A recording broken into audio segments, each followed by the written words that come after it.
Hello, dear listener. Bloody Violent History Season 2 is drawing to a close, this being our valedictory episode for 2022. James Jackson and I have published 29 episodes since our last summary in 2021. I hope you agree the range has been wide and that you have enjoyed our output. Listen to all episodes on our website or via your podcast app. Please send us feedback and requests to talk@bloodyviolenthistory.com. We read and respond to all your messages. My name is Tom Assheton. And fear not, the airways won't collapse into silence on this channel. Jamie will be recording some bloody bites for you to keep you ticking over until the new year. So if you haven't listened to our show yet or need a gentle reminder of what we like to talk about, here are some snippets from 2022. Episode 58, Battle of Britain 1940 with James Holland. Like last time, what we did is we selected a number of the episodes that we particularly enjoyed or making or found interesting. So Jamie and I have got 3 each that we've selected, and we're going to have a little chat about them. So the first one is the Battle of Britain, which was an interview I did with James Holland, the writer on the Second World War. There's no doubt that the Battle of Britain was an intense encounter. It clearly wasn't the end of the war in any fashion, but these discussions about particular battles are battles of culmination, a moment in time where things dramatically change. And it was a very intense battle between the RAF and the Luftwaffe. Yes, and if you want to talk about the intensity of it, there's so many stories that come through. The one I love is the squadron leader from 10 Group, which were the group really to the west of England. So numbers 10 and 11 operated south of the Thames and north of the Thames, essentially, but behind them to the west was number 10 Group. And there was a squadron leader who was just leading a flight of, I think it was about 5 Hurricanes towards the coast, and they encountered over 100 German bombers. And the famous quote was the squadron leader, as he went into a dive, he just said, "Okay, chaps, let's surround them." And that sort of sums it up. People talk about the few, and it was the few. It was an extraordinary campaign, an extraordinary battle.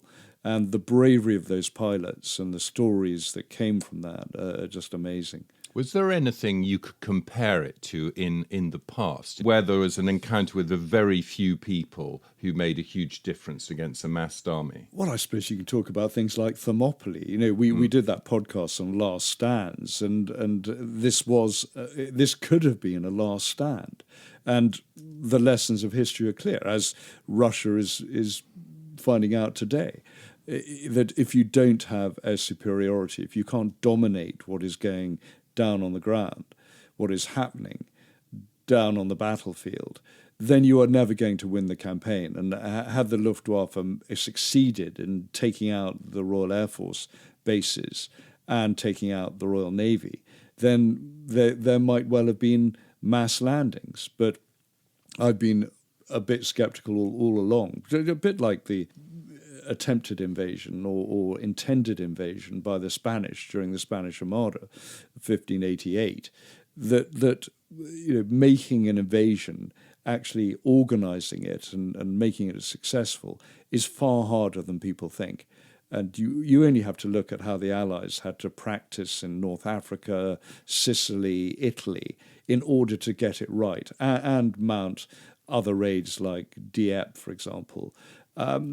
So they could get D-Day right. So they could get D-Day right. To do it on a whim, not having ever thought about it before, with a commander-in-chief like Adolf Hitler, who had no understanding of amphibious warfare, who was far more interested in the East. It was really so unlikely to happen, and even less unlikely to happen had the RAF been undefeated, which eventually it was. And what's really interesting is that on the 15th of September, there's these 2 huge raids. We now commemorate that day as Battle of Britain Day. And the second raid peaks around 3 o'clock in the afternoon, And there's around 300 enemy aircraft, of which 100 are bombers and 200 are fighter escorts. But ranged against them are 335 Spitfires and Hurricanes.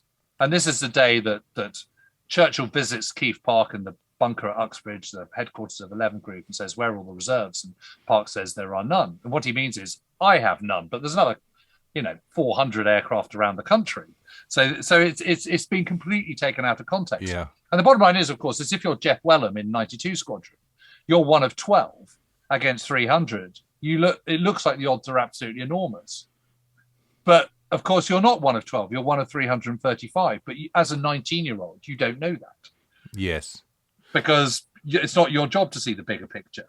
But it is the job of a historian to see that bigger picture. And the fact of the matter is the Germans just don't have enough to do what they're trying to do. They don't have a big enough force. They've underestimated the strength of the RAF.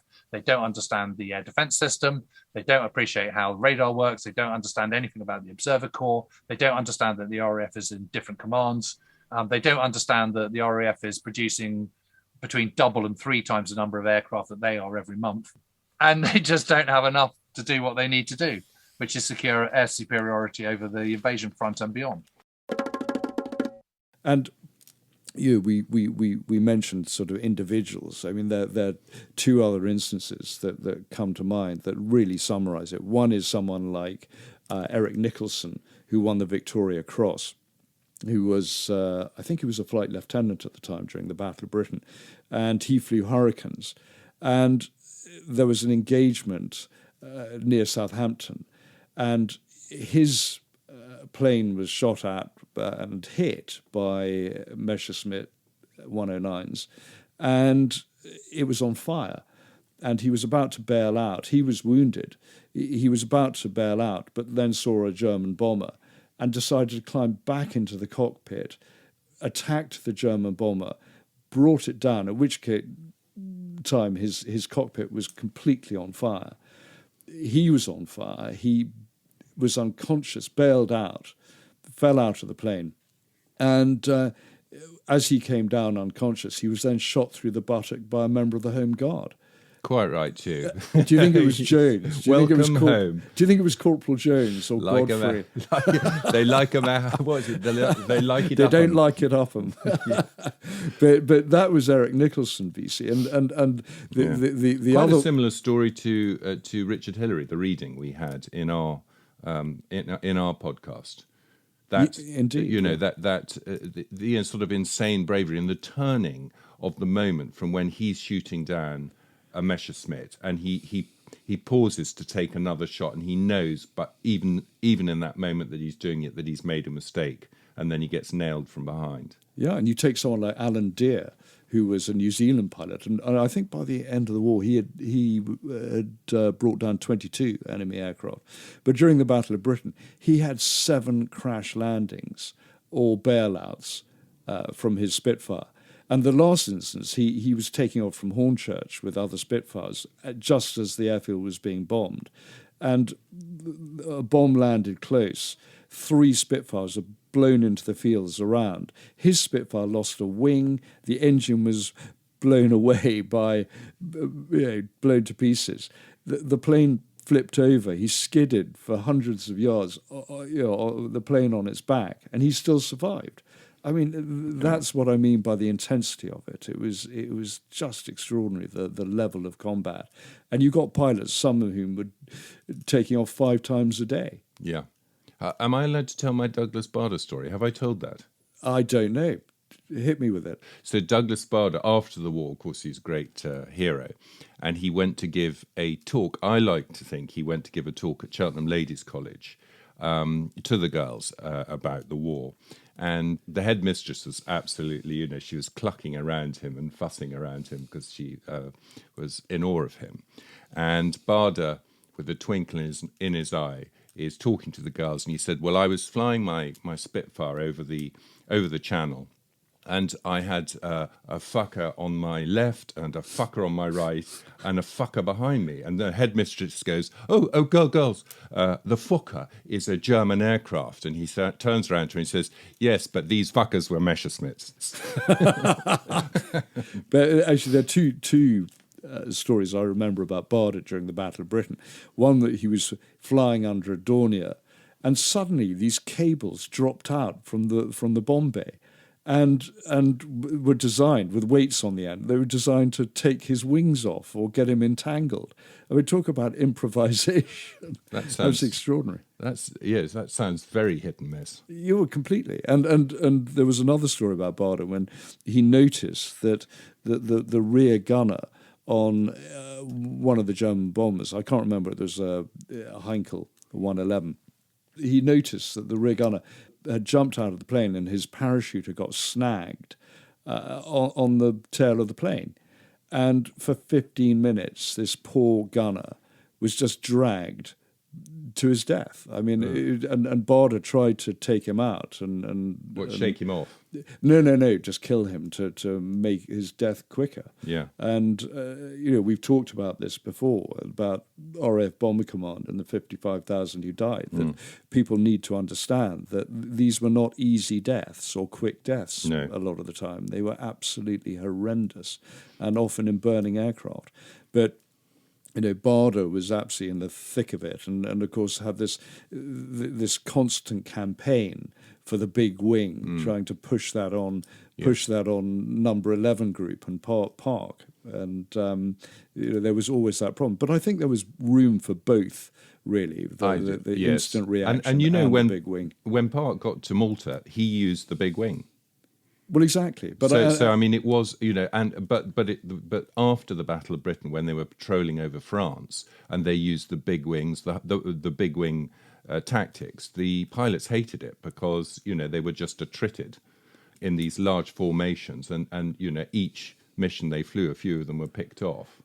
And I think responding to what was happening in the instant and using sort of squadrons as they were available in number 11 group in the south of England was the right way to do it at the time, because it kept the Germans guessing. They couldn't predict how the Brits were going to react, where the Royal Air Force were going to be.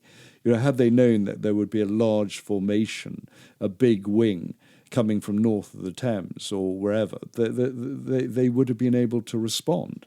But having these squadrons going in pell-mell and in a sort of impromptu fashion kept the Germans on guard, kept them wondering what on earth was going to happen next.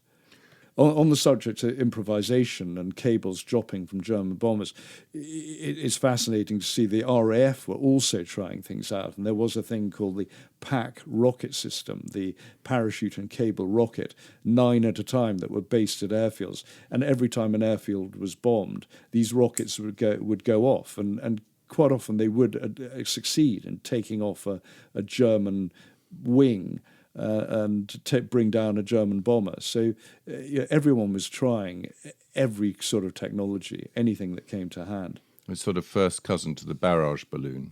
Well, exactly. And so things are always moving forward. And before we move on to the next subject, we should also give a very honourable mention to the 2,000 WAFs who were also supporting in the Battle of Britain, quite a few of whom were killed.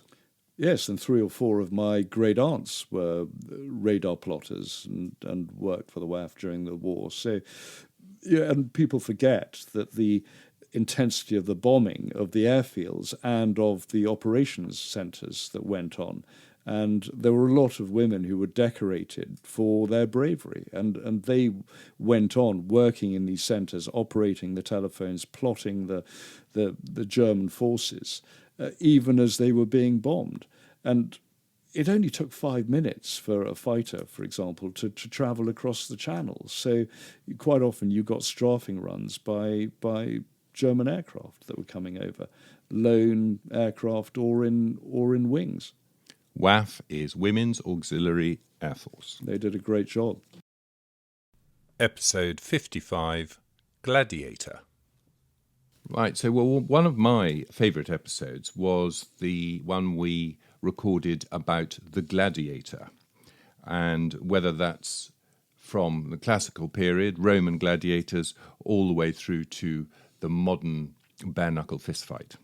And all the way back to those classical times, there was an element of mystique attached to these characters who put their life on the line. I think even in Homer's Iliad, there is a famous boxer who nobody could defeat, none of the usual heroes. I don't know his name. But strangely enough, he was terrified of going into battle, which was an odd twist in the story. So names on a postcard if you know who he was.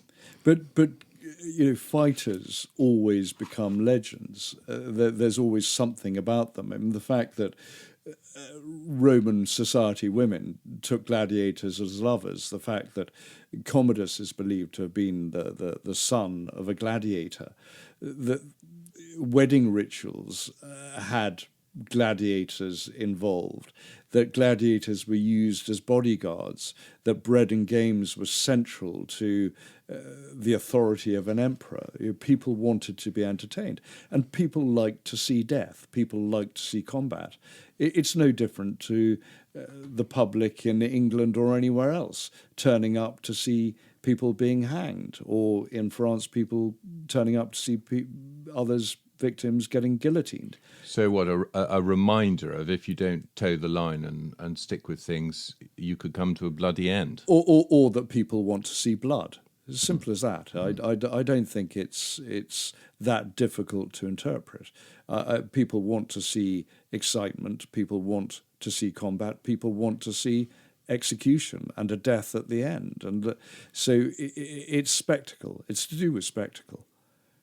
Why is it that people, therefore governments, I suppose in the late 19th century, executions finally became private, weren't they? They were done in prison rather than as a public spectacle. Was it just because there was sort of too much rioting and too much fun to be had? Well, I think it's to do this concept of civilization, and in the same way that dueling died out, I think public executions, people thought actually the law needs to be serious, and that demands a bit of privacy. It's no longer a spectacle. You can't have an unruly mob involved, and so I think things move on. But things, going back to the gladiators in Rome, it wasn't at all chaotic. I mean, they were well organized. They had trade unions, they had life insurance, which allowed them to make plans for their families. And it became part of the fabric of Roman society. I mean, you go to any Roman settlement around the world and you will find an amphitheatre. You will find a small space in which there could be combat. And quite often the combat was simply bare-knuckle fighting. You got the basic gladiators and they fought with knuckles. So you didn't need great amounts of training. And at the other end of the spectrum, the great spectacles, the sea battles that were put on by people like Julius Caesar, there you simply needed prisoners of war who could die. And you could get hundreds of casualties in these sort of things. And that was all sort of part of a triumph, wasn't it? They would well, yes, and again, no special training required. It was only later on when you got the specialist gladiators that you had to have gladiators of equal ability facing each other, because otherwise the fight would be over too quickly. So you never wanted a death straight off. You wanted to have them evenly matched. And there were many gladiators who, as long as they put up a good fight, would be spared, even if they lost.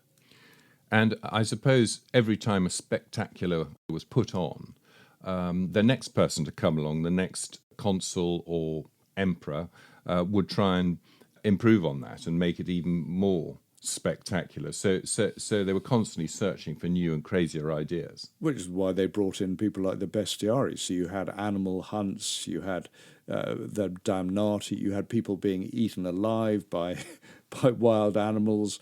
I mean, there were all sorts of animals being brought in, whether it was hippos or leopard or lion. Just so much. They always say that one of the reasons you don't get lions in North Africa is because the Romans took them all. Yeah. Yeah, and Nero, with his thespian background, he quite liked performing and so on. He brought a new added gloss to the whole thing. Well, yes, he liked playing the harp, and at the same time he liked having Christians alight as human torches in his gardens. So they all practiced this, whether it was Nero, Caligula, Commodus. Some of them liked fighting in the arena and making the others, the victims, fight with wooden swords. Or you could pick them off with arrows from a platform. I mean, all sorts of things went on. I suppose it comes down to the idea of there's something, a great trial when you have two people, two men normally. Although we did have in our dueling episode, didn't we, a number of women who fought each other. But when you have one man fighting another, for instance, Thomas Assheton Smith, who was a great Nimrod of the 19th century, fox hunting man and member of Parliament, he was at a hustings up in the north and being heckled by the local hooligans. And so he just stepped off his soapbox and he said, "I'll challenge anyone to a fist fight." And they had a good old brawl. I think he might have lost, actually, but they were so impressed by his attitude that he was a successful MP for many years after that. Are you telling me you've just managed to squeeze a family member into the podcast? Well, yes. There we are. The Nimrod's got a bit dull since then. Yeah. But modern soldiering, professional soldiering, involves a certain amount of gladiatorial expertise. Well, it's no coincidence that in military units you get milling, you get punch-ups to because it raises morale, it entertains the troops, and it's good for moral fibre. And here is episode 59, Artillery. In August, we published an episode on artillery, which is very much of the moment because of so much of what we've heard and seen from Ukraine. Edward Thomas, the First World War poet, described artillery, he said it's like a stormy tide. And as you would know if you listened to that episode, Edward Thomas was killed at the Battle of Arras in 1917 purely by a shell whistling past him so close that the shockwave from the shell stopped his heart and killed him stone dead. Edward Thomas spent the day before he died under particularly heavy bombardment. The shell that fell 2 yards from where he stood should have killed him, but instead it was a rare dud. Back at billet, the men teased him on his lucky escape. Someone remarked that a fellow with Thomas's luck should be safe wherever he went. The next morning was the first of the Arras offensive.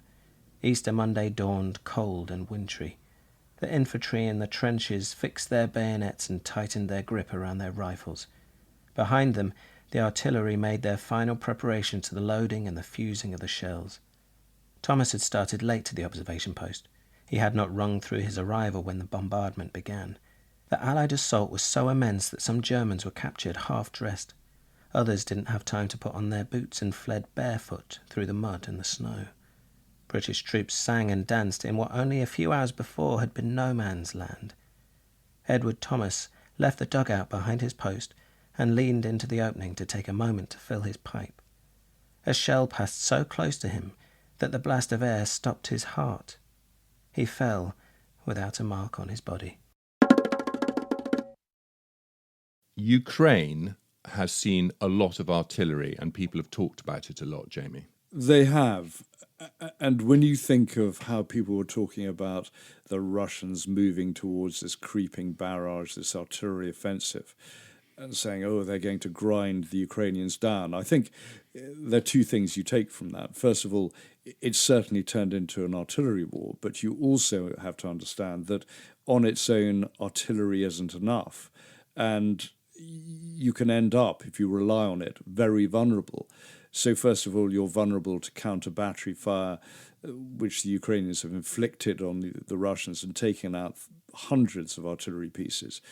They're also vulnerable to their railheads being taken out, on which they rely for the shells being taken forward to those depots. So Russia has suffered hugely, and as a result, their supposed advantage in artillery has waned to the extent that the Ukrainians are now on the offensive, and the Russians are the ones on the defensive, right across the front, from the north all the way down to Kherson. So artillery, as we've said, is not enough. But it's made a huge impact on the war so far. Does that mean that non-tracked artillery, something you hitch up to the back of a wagon, really you can barely use it because you're going to get caught in 30 seconds and counterfire will come back in your direction? You certainly have to move after about 2 or 3 shells have been fired. It doesn't give you a lot of time. Right, so you can't sit there all morning blasting away. No, and it makes it much harder for the artillery, if it's towed, to keep up with the other tracked vehicles that you're using. If you have tracked artillery, they can move at the same speed as the other combined arms forces, so they can keep up, they can fire and manoeuvre, which makes them safer in a way. The Russians are reduced now to getting their D1 howitzers out of stock. I mean, these were howitzers that were being used in 1943. I don't think they made ammunition for them after about the 1950s. So the Russians are actually deploying not only howitzers that are 60, 70 years old, but they're supplying them with shells that are probably going to explode as they're fired.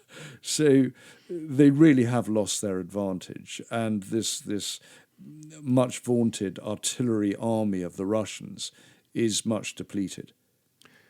And artillery, we looked in the episode back at the history of artillery, and it emerged around the time the longbow and so on, other instruments of war were being used, and gradually powder started to replace them. But it wasn't really integrated with armies very quickly because it couldn't keep up.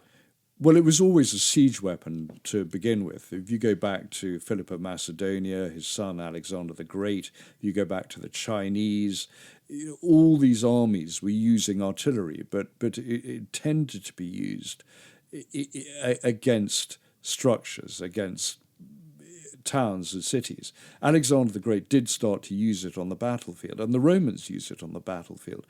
They had devices such as a Scorpio, which was a torsion catapult that could fire arrows that were sort of 3 feet long at the enemy, and they were very useful.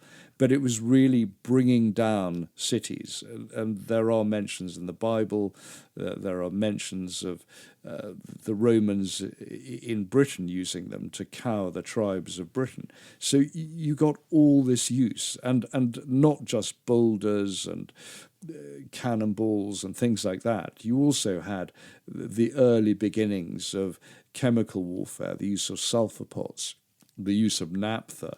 And even in the 14th century, you had the Mongols firing plague victims, Black Death victims, over the ramparts into Kaffa in the Crimea, of all places. So here we see Crimea yet again appearing in history.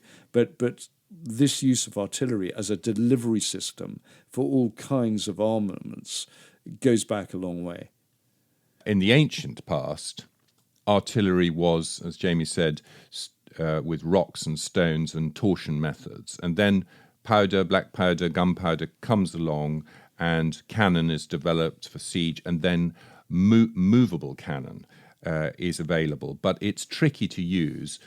Even at the Battle of Waterloo, Napoleon was a great artilleryman because you've got cannon which, when fired, has to be loaded from the muzzle end.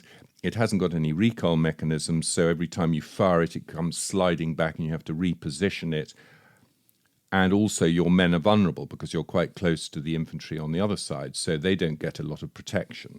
And then these things in the 19th and 20th century are gradually developed, whereby there is systems that allow the gun to fire without the recoil pushing the gun back. There's armour protection, so they're protected from small arms fire, and also they're mobile enough to be hooked up to a wagon so that in the line of battle they can actually be at the front when an army's on the move and settle in and get started, so that, as Napoleon liked to do, soften up the opposition with artillery before sending in his infantry and cavalry to mop up. But you can see why it took so long for artillery to embed itself in militaries, partly because militaries are quite conservative organisations, but partly on a practical level. If you talk about the arrival of cannon and gunpowder and shot, of course those bits of equipment are going to be pretty unwieldy. And you're talking about the Battle of Crécy in the 14th century. Why use cannon, short range, inaccurate, when you've got 20,000 arrows in the air in a minute, which can take out the enemy? So, of course, it was going to take time. And, of course, there was a great reliance later on the musket and the sort of discipline of the English squares, the English line. And so there was a bit of wariness of absorbing new technology into the militaries of the day. And also the artillery in those days was sort of contracted out, wasn't it? It was the guns would be owned by an individual who would contract out his guns and the men to operate them to whichever prince was fighting, and they would take a fee for it. And then if the prince was sensible, he would surround his men in the artillery positions with his own men, so they didn't run away at the key moment. Yeah, I mean, it's this slow professionalisation that got things in. And you mentioned all the changes in technology. I mean, breech loading as well led to an increase in the rate of fire. But as we mentioned in the artillery podcast, like the machine gun, it takes time to understand how you're going to use it, how you're going to apply it. And it took foresight, and it took artillery officers like Napoleon to understand how useful they could be. And we probably don't have any concept of the danger of a shell falling at your feet, say at the siege of Paris, as compared to a modern shell, the destructive power. Yes, I mean, the black powder shot, shells that were falling on Paris in 1870, they simply became a tourist attraction at the time. I mean, they did damage to buildings, but they killed very few people. Well, just to round off on artillery and what's happening today, the accuracy, precision, and lethality of these weapons is improving, isn't it? Yes, it's improved immeasurably, certainly over what it was a few decades ago, partly because of the self-propelled howitzers that are now reaching the Ukrainians, partly because of the accuracy, partly because of the rate of fire. If you look at the German self-propelled howitzers that can loose off 10 rounds a minute, it's a massive rate of fire. And if you've got a battery, you can see how many shells can land on the enemy, in an enemy position at any one time. And then you have guided shells with GPS, such as Excalibur. So it just takes one shell, and you can take out a command center. And you can land it on a dinner plate 50 miles away. You can. I mean, not with the howitzer. You can do that with HIMARS. Yeah. But certainly the accuracy at closer range is phenomenal. So things have definitely changed, and it now helps the Ukrainians with their offensive. Well, all this equipment, which has obviously been trialled in training and so on, but with a war like this going on, that they're learning so much faster, aren't they, about how these things work and how they combine with the use of drones and satellites and. Yes, the integration with spotting and target acquisition and pinpointing where the enemy are moving. There's no chance for the enemy to actually maneuver undercover. You're going to be picked up night or day. I mean, if you have things like the Boeing Scan Eagle drone with 20 hours in endurance, you are going to be picked up if you're moving around with an armoured column, if you're trying to hide in shelter. And I mean, there's so much footage of drones picking out Russian tanks hiding in vegetation or hiding between houses. There's nowhere to run, nowhere to hide anymore. And remember, folks, if you're talking on a military radio to somebody, it's important, if you don't hear what they're saying, to use the words "say again" rather than "repeat," because if you send the instruction "repeat," you just get a second lot of shells landing on your head. Yeah, it's not just a term referring to indigestion. Here's a three-parter on Bloody Russia, episodes 47, 53 and 62. Right, onwards. Apart from your brief mention of the Ukraine offensive in our Top Trumps episode, which was on the 8th of March, we made 3 episodes on Bloody Russia, which is related, obviously, to the conflict in Ukraine. The first one was titled Hubris, the second one, Tipping Point, and the most recent, Endgame. We did that for a reason, because I think we've said consistently that Russia had overreached. Putin had certainly overreached, and that the Russian military was essentially like the Wizard of Oz. There was a lot of sound and fury, but in terms of capability, in terms of actually winning, they were really at a disadvantage. They'd got it wrong, partly because autocrats overreach. They think they can control the battlefield. They think they have some sort of mystical power to actually control events when they don't. So whether it's Putin saying, don't retreat from Kherson, we will not retreat from Kherson, or Hitler saying, don't retreat from Stalingrad, it always ends badly because they have no actual understanding of the military situation or what's going on the ground. And their army gets surrounded and captured. Exactly. And they're sort of detached from reality. So once that offensive spear is broken and they're on the defensive, they're not geared for that at all. They don't know quite how to deal with it. So they come up with all these other alternative plans and these great concepts. But again, they are overtaken very rapidly by events. And I think also there are other reasons why the Russian invasion has failed. There weren't enough of them. It was badly conceived, poorly executed, badly led. And they believed that having succeeded in places like Syria, having done well, that somehow the Ukrainians were going to be like a sort of developing state, that they could be dropping barrel bombs on Ukraine as they did over Aleppo in Syria. And it didn't work out like that. So the phases of the conflict from February really were initially the stalled invasion, then the Russians turned their attention to the Donbass and started hammering with their artillery. And then the final phase really is the Ukrainian counteroffensive that's going on at this moment. And you can see that the Russians, not only are they responsible for the counteroffensive, but actually their initial offensive, so much is dated, so much is based on World War II concepts. They didn't have the command and control. They didn't have the ability to command armies across a wide front. They didn't know how to deal with combined arms operations. Their troops weren't up to modern warfare.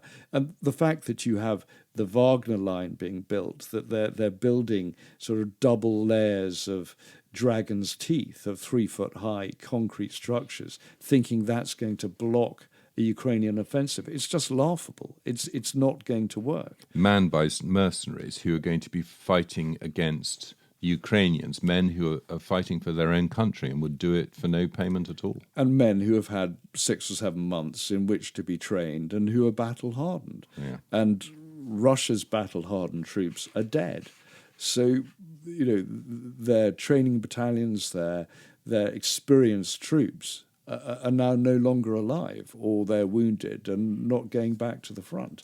So you're left with penal battalions and conscripts who are not up to it, and they're facing winter and will not have warm gear to get them through the winter.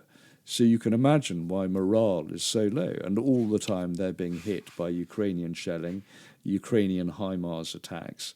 Their weapons depots, their command posts are being taken out. They are essentially on the run, and they're thinking that they can fight some sort of static war and hold the tide, but they won't be able to. They're simply going to be outmaneuvered. Don't you think they'll ultimately just lock themselves up in the Donbass? It will be very difficult for them to do that, because they might want to freeze the battlefield, but I don't know how they're going to achieve that. They don't have the manpower, they don't have the artillery advantage anymore, and they don't know how to fight a defensive battle. That's not how they're trained. So it's very difficult to see how they can get around this or how they're going to prevail. They're simply not going to prevail, and Kherson will fall. So we've seen in this conflict a number of game-changing weapons in use. We have, and you can see this change, this evolution, that once good defensive weapons have been given to Ukraine, much of it at the last minute, whether it was things like N-Law or Javelin. Well, they needed those right at the start. They needed those right tank at the columns. start. And also the provision of man-pads, man-portable air defense systems. So you're talking things like the Stinger and the Starstreak. Once those had been provided, which were very good defensive weapons, once Russia failed to achieve air dominance, air superiority, the die was cast, and so it was a successful defense. I mean, people say that, the Russians are gathering and the Belarusian forces are coming together and there'll be another offensive into the Kiev Oblast. But given they don't have the numbers, they have fewer numbers than they did at the start, and Ukraine now has good defenses, it will be destroyed before it even gets to the front lines. So I cannot see that succeeding. It's a typical Russian attempt to try and relieve pressure on the Kherson Oblast. Yes, so do you think, because the Ukrainians were very successful in feinting their, they made a big show some months ago about attacking Kherson, and then they took Kharkiv in the north and pushed through that way. Because all the Russians pulled their men down to the south. And it feels to me like maybe the Russians are trying to do the same thing by saying they're sending all these men to Belarus, which, after all, has the economy the size of Montana, apparently. And Russia has an economy the size of Texas. So that's two states. Yeah. But it's more to do with the lousy intelligence of the Russians, not to have been able to pick up what the Ukrainians are doing. Just shows how flawed the Russian intelligence is and how flawed their military is. Ukraine has the advantage of Western backing, Western intelligence, Western reconnaissance assets, and they're not going to take their eye off that. They're certainly going to keep a wary eye on what's happening in Belarus.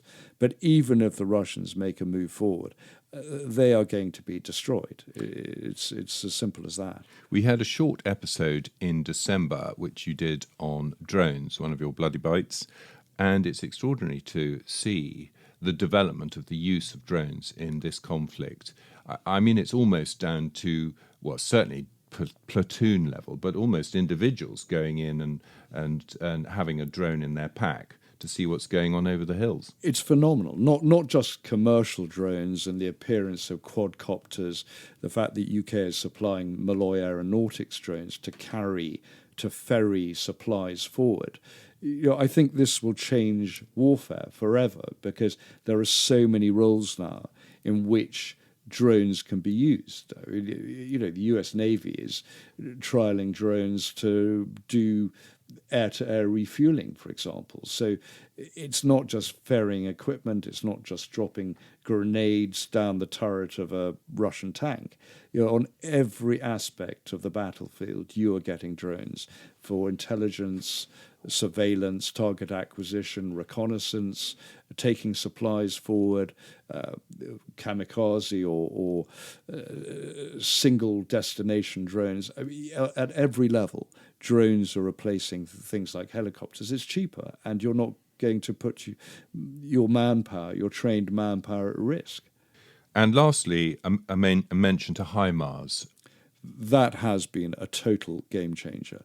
And if you look at the reluctance of some in the United States, some in the government, and some in the political system to send such weapons to Ukraine, and then discovering how good the Ukrainians were at integrating it, operating it, using it. I mean, it's phenomenal what has happened, and it has shaped the battlefield. It has created the environment in which the Ukrainians have managed to go on the counteroffensive and Russia is completely on the back foot, completely on the defensive.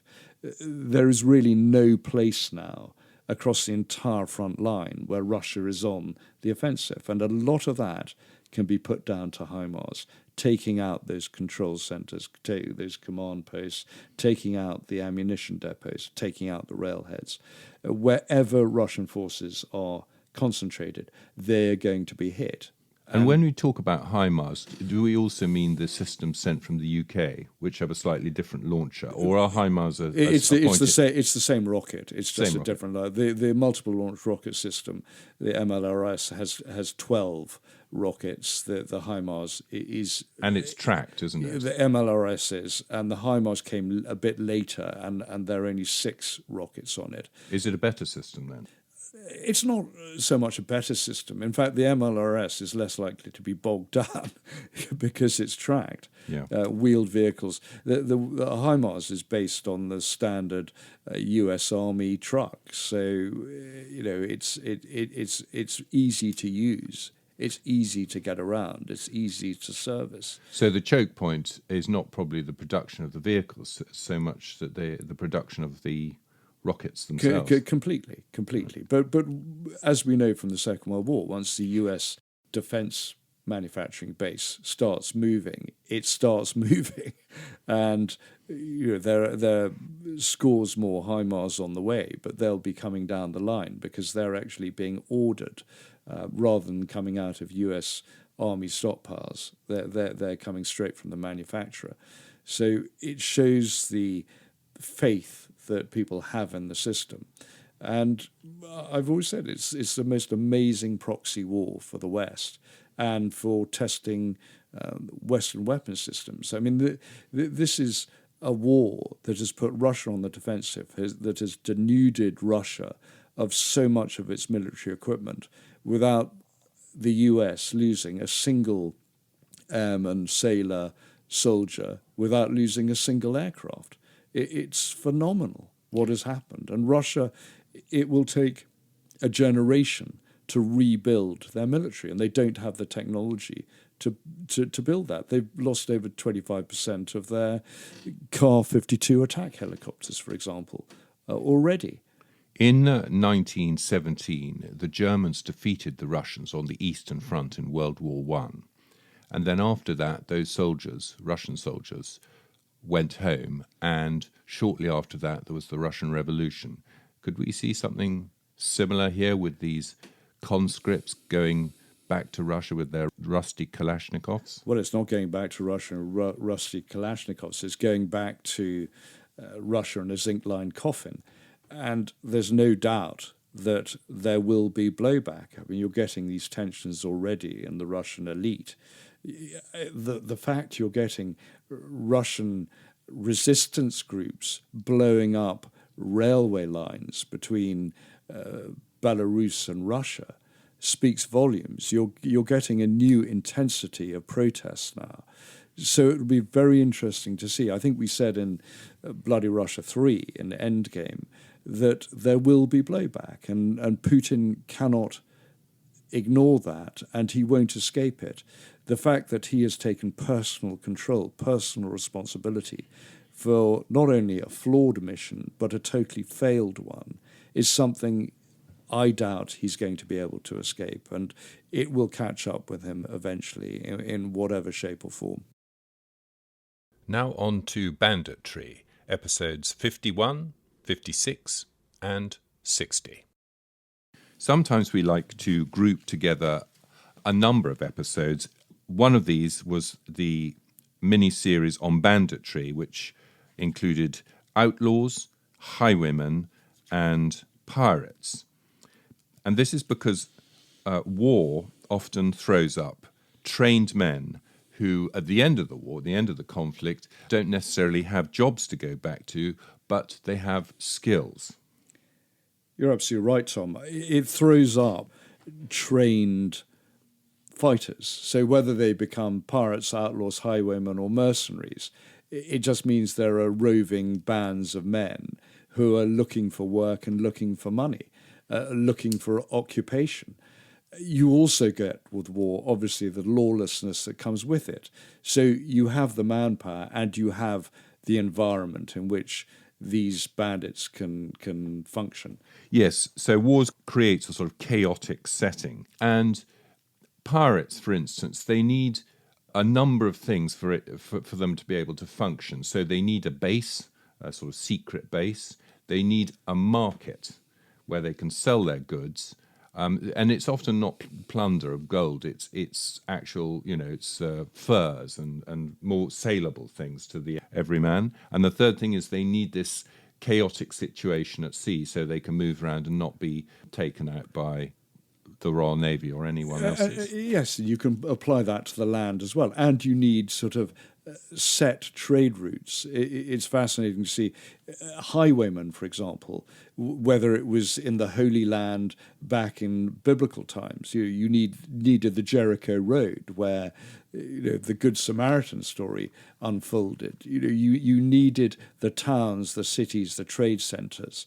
You look at the Thuggees in India, for example. It was always on things such as pilgrimage routes or the Silk route, the frankincense route, all these sort of routes. Modern day shipping going past the Somali coast. Exactly. You need to have the trade routes established. You need the cities and the towns. It's no accident that highwaymen in England gathered around London, the approaches to London. All those roads, all those heaths around London were key places in which highwaymen could operate. Much as criminals and robbers would do the same on the various ways into Rome 2,000 years before. Precisely. Once you get the cattle stations in Australia or cattle ranches in America, once you get banks being developed in outlying states, outlying towns, you have traffic between them and long distances. And often it's long distances, whether it's for pirates, outlaws, or highwaymen, that suit the robber, because it means that they're not patrolled, that they can't be attacked by government forces, they're not policed, and they know that trade, gold, whatever, is going to move in these directions up and down those routes, just as Elizabethan privateers knew that the Spanish gold shipments, the galleons, were going to come from the New World on set routes and laid in wait for them. And of course they had letters of commission from the Queen which gave them a license to carry out this kind of operation. And pirates have often been employed as the sort of skirmishers, the forward line. Even the Greek city-states used pirates to attack their enemies, to mount patrols, to report back, to give intelligence on enemy activity. And quite often it's these mercenary groups, these ad hoc sort of alliances that help the state, because they can't police those areas themselves. Back on land, because we've spoken about it, that you need law and order on land, and then you can take charge of the seas. So these routes between cities are lawless, and then you have turnpikes and tolls established on these to raise funds, both to look after the roads, but also to raise some sort of police force to make sure that people aren't robbed on them. And therefore it all begins to develop that you get an authority that's going to look after people on the road. Yes, you get a framework, just as the dominance of the Royal Navy come the 19th century really doubled down on piracy around the world. It's no accident the Royal Navy, after the time of the Battle of Waterloo, went and attacked Algiers, stopped the sort of white piracy, stopped the corsairs. Or the white slavery. Yes, yeah. So you get this all around the world, both at sea and on land. Yeah. And there is a kind of arms race. You can see that going on. Once, for example, on the roads of England, you got stagecoaches, you got the people on board the stagecoach being armed with pepperbox pistols, multi-barrel pistols, or the stagecoach driver carrying a blunderbuss. it became far harder for a single highwayman or even a pair of highwaymen to attack that coach, because even if they were wounded, the chance of dying from that wound was very high. It was like receiving a small canister charge in your face. Precisely. So it just made it much harder for the freelancer to operate. But not all outlaws were total vagabonds. I mean, from American history, John Brown, he was a fanatic. I mean, he wanted to end slavery. Well, some have a political background, some have a goal or an ideology, but on the whole, history shows that most really are mercantile. Most have a sort of desire to make money. That's really what drives them. You don't become a pirate out of ideology. You become a pirate because you want money and you want a life of adventure. If you take someone like Jesse James, he came from that background. He came from that bushwhacking background. And the American Civil War, we talked about war producing these people. Jesse James is a typical example of that. You know, he came from the Confederate side. He wasn't averse to dressing in Ku Klux Klan outfits when he did his robbery. And the reality of it, you know, we talk about legends and the mystique and the fact that so many of these people are represented by good-looking Hollywood stars. But it covers up the sort of grubbiness of highwaymen and outlaws and piracy. It was pretty psychopathic, and I think we went into it in our piracy podcast, you know, the level of brutality and what could often happen to those who were on ships that were boarded by pirates. Yes, and just to briefly go back to John Brown, I think the point is that it's actually, once you got your act together, easier to defeat a bandit who's looking for the money than a fanatic. Yes, because the fanatic will always come back for another fight until you capture and hang them. That's the thing. Because their facilities, because the platforms such as ships were so hard to come by, they tended to escape rather than stay around. Somali pirates wouldn't stay for a firefight. You know, for example, in the modern age, they would want to get away as quickly as possible. So hiding out was the key. It's very rare for pirates to do a sort of Edward Teach, who had a full galleon at one stage, but that didn't last very long. Most of them used quite small sloops. Right, so it's peace on land and sea through superior firepower. But the legends continue from the past through to today. Well, there'll always be people who want to live outside the system or beyond the law. And it was no accident that we mentioned biker gangs at the end as the postscript for outlaws. They're there for a reason, because in a way they embody the spirit. And again, it's no accident that the FBI considers them a threat because of the drug smuggling, because of the violence. You go to Sweden today and the biker gangs are a serious problem. And they're tooled up. I mean, they're armed with everything from grenades to rocket launchers.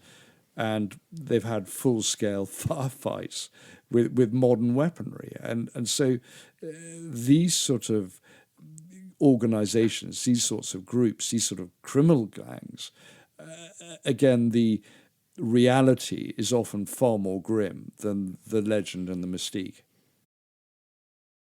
I.E.D, the improvised explosive device, episodes 48, 49, and 50. I made a mini-series of 3 episodes on the I.E.D, the improvised explosive device. In it, I interviewed 3 individuals: Harry Parker, a soldier, Tom Carroll, a surgeon, and Simon Conway, a minefield engineer. They were all very fascinating and moving interviews.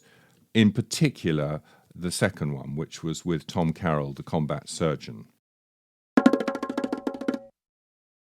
What you were seeing was, you were seeing people, soldiers who you might have seen in the cookhouse the day before, They're certainly coming in, dressed identically to the way you're dressed. They got up that morning the same way that you got up that morning. And the injuries, or the extent of the injuries with the I.E.D. and just what they do to the body is, it's just, I can't even begin to put into words. I think you'd need somebody much better with words than I am to understand that. The horror, I suppose, the sort of the horror of seeing somebody who was, and these are young soldiers. These are people who are prime specimens of fitness and health and whatever, and just what that does to them and to the body, and in the short term, and also knowing, of course, that this is the beginning of it for them for the rest of their life. If they're lucky enough to survive the next hour or two. The I.E.D. it's such an asymmetric weapon, and therefore so useful to the terrorist. And when I played it first time to Jamie, he had a lot to say about it, but also he has personal thoughts on it as well, because his father was a combat surgeon in the Second World War. He was, Tom. He parachuted into Normandy with the parachute regiment. And Tom Carroll's account was intensely moving, and it brought it home to me because my pa was a combat surgeon, as you said, in the Second World War. And it just shows how these normal people who think they're on this career path, this medical path, that they can be ripped away from that and suddenly land in combat. And so my pa had been at Cambridge, read medicine, came to London. His first job was in the East End, in the Royal London Hospital. It was the East London Hospital then, and suddenly found himself in the middle of the Blitz. One moment he had been sort of delivering babies around the East End, with bed bugs and cockroaches everywhere. The next, there were bombs falling everywhere, and he was dealing with hundreds of civilian casualties. Then on top of that, he joined the parachute regiment, parachuted into Normandy, dealt with terrible wounds, injuries out there, and then ended up out in the Far East in Changi, in Singapore, Changi jail, relieving that, and dealing with the appalling malnutrition and diseases and everything out there. And he never quite got over that. I mean, he was so horrified by what he found. So Tom Carroll's account was not only heartfelt, but it was very affecting, and it was an extraordinary thing to hear. And so from that combat surgery aspect, but also from the deadly effect of IEDs, and that certainly brought it home. And I think that this IED as an asymmetric weapon was very powerfully described by someone like Harry, for example, when he was talking about it, because it does allow the insurgent, the guerrilla, the terrorist, to shape the agenda on the battlefield in a way that they wouldn't be able to do conventionally. They actually tie up a lot of resources. They affect how the conventional forces are going to react and respond and operate in that environment. And they can drive people out of the area. They can deny area to the conventional forces. So I think they were really important interviews, fascinating interviews. And it's not all doom and gloom, because there's more learnt in medicine in war than in peacetime.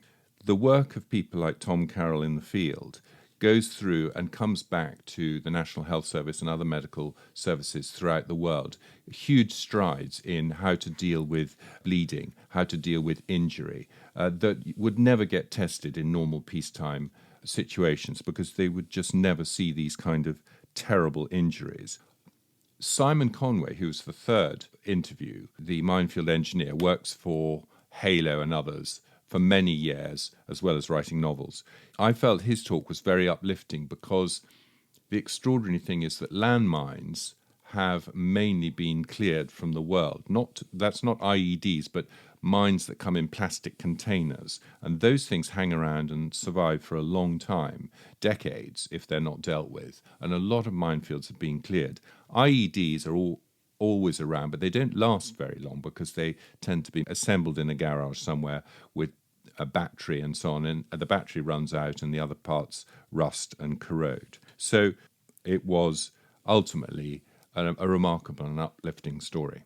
Yes, and there's no doubt that trauma medicine and prosthetics, for example, have been revolutionized by combat, by these sorts of experiences. But it also can't be denied that there's a strong political aspect to IEDs, that it's not just the battlefield or urban environment that is affected by them. It's also the politics back home.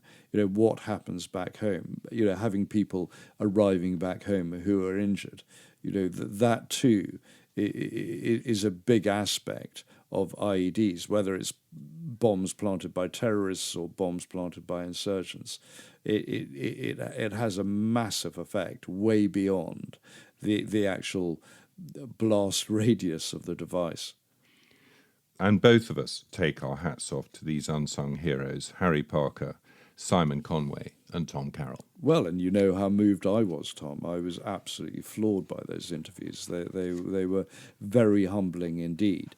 Excellent, Jamie. Well, that was Series 2, Season 2. And next year, starting in January, we start Series 3. We've got all sorts of things lined up, some of which we've recorded already, and others which we'll be recording between now and the end of the year and into next year. The theme on battles is something I'm going to continue with. So we've already had the Battle of Britain, but there are others.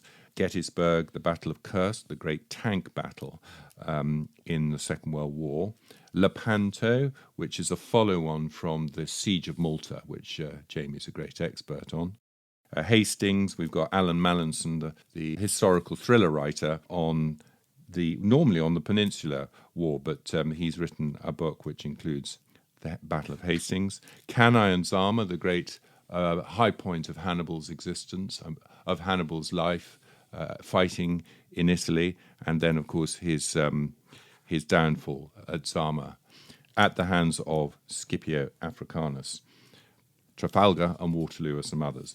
We've also got some thematic podcasts for you. Jamie is going to tell you about those. Am I? I can't even remember what they are, Tom. Despots. Oh, yeah, we've got despots, we've got disastrous expeditions, guerrillas and partisans. Yeah, you name it. It's going to be there.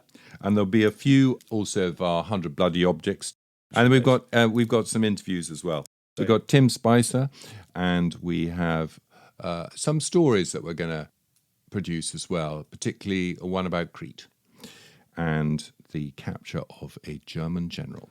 And I'm going to be doing a few bloody bites, I think. You are, Jamie. Nose to the grindstone. Yeah, I'm not going to tell you what they are because I haven't thought of them yet. Yeah, I know. They just come to you in the night. Anyway, it's been great. It's been a great year. We've enjoyed very much doing it, and I hope you've enjoyed it. Yeah. Oh, are you talking to me, Tom? I thought you were talking to the listeners. I'm talking to our audience and to you. You're just drifting off there. Yeah, I have enjoyed it, Tom. Good, I'm glad. I'm glad to hear that. I promise. Thank you, Jamie. Thanks, Tom. So it goes. Well, there you have it, another season under our belt. Please remember to pass on to a friend the link to our website, BloodyViolentHistory.com, and a review and some stars help to push us up the charts. Thank you, and good luck.